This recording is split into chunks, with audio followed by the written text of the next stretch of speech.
Friday, February 15th.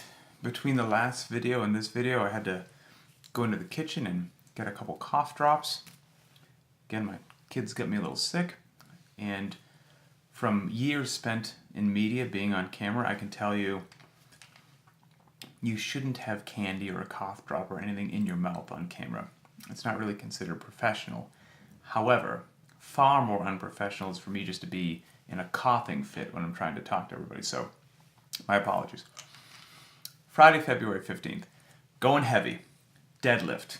Who doesn't love a day like this? We're doing 5 sets of 2. And the classic, here's some things to think about.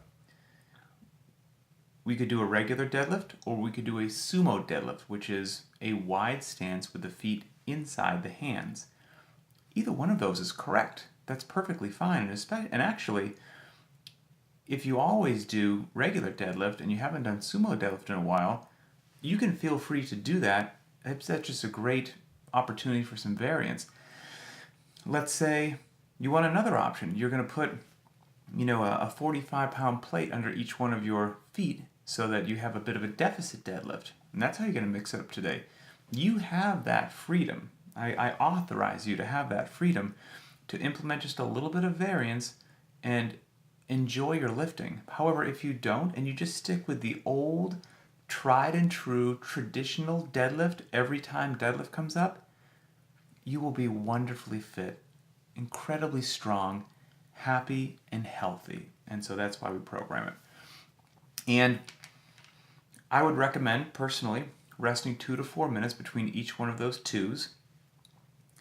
And then you can do one of a couple of things. You can try to hold the same loading across each one of those doubles, which would probably be, going by lifting charts, 80% to 90% of your 1 rep max is what, if you wanted to hold it for all those sets of 2.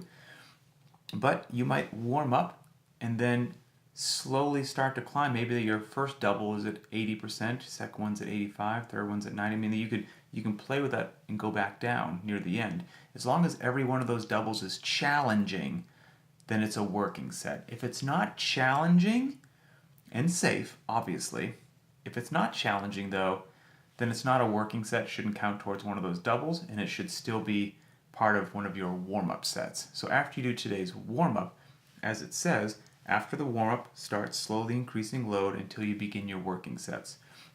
And I write that there for a reason. I hope everybody reads it. Warm up, then slowly start to do some deads, resting a little bit, adding a bit more weight on the bar, see how you feel that day. And then when you start to get into the neighborhood that you know the next one is going to be challenging, that's one of your working sets. That's one of your twos that you're going to tick off for today's lifting.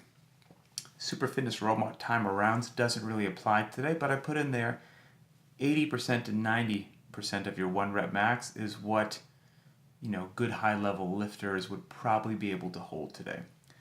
The more likely, there's nothing there. If you're new to this or intermediate, don't worry about it. Everybody needs to lift heavy. It's relative to their own capacity, so the weight on the bar doesn't matter. Don't get concerned with who the person on the platform next to you, what they're lifting.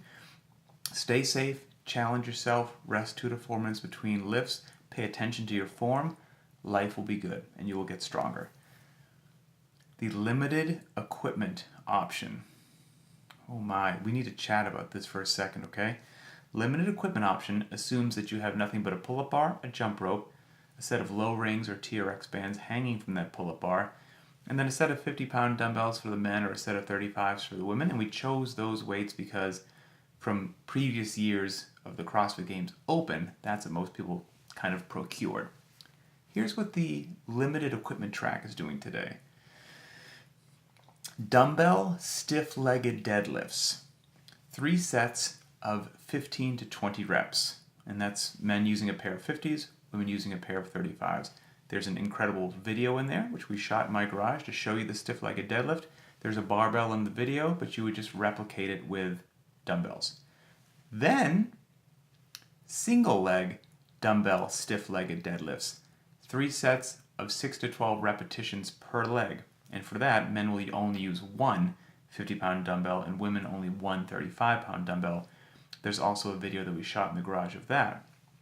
here is what I'm going to say about both of those movements.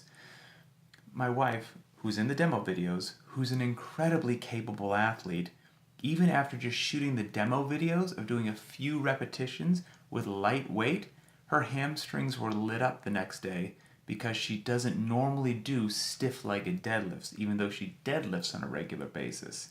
So, even though it's not a heavy day that you've got, 2, 3, 400 pounds on the bar and you're doing doubles, like the regular workout that you think, I just have these dumbbells, how much could they really work my hamstrings and glutes and low back?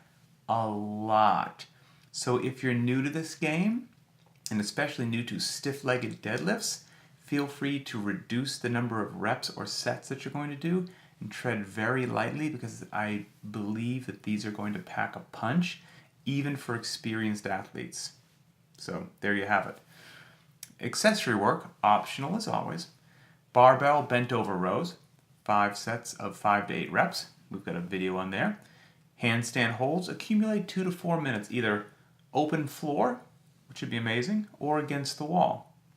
And feel that good body position against the wall. And you can do either back to the wall or your stomach facing the wall, and just try to get yourself nice and stacked where, knees are over hips or over shoulders or over hands, and you're just in a wonderful position. And then 40 hollow rocks, and we have a video of there as well. And accumulate those 40 hollow rocks however you need. It can be 4 sets of 10, a set of 20, and a 10-10, whatever it happens to be. And if 40 is a bit too much for you, kick those down to 25, kick it down to 15. The accessory work should be complementary to what you're doing if you feel up to it and you're ready for a little bit of extra work. And sometimes it's a decent amount of extra work. That's why it's not obligatory. All right, on to Saturday.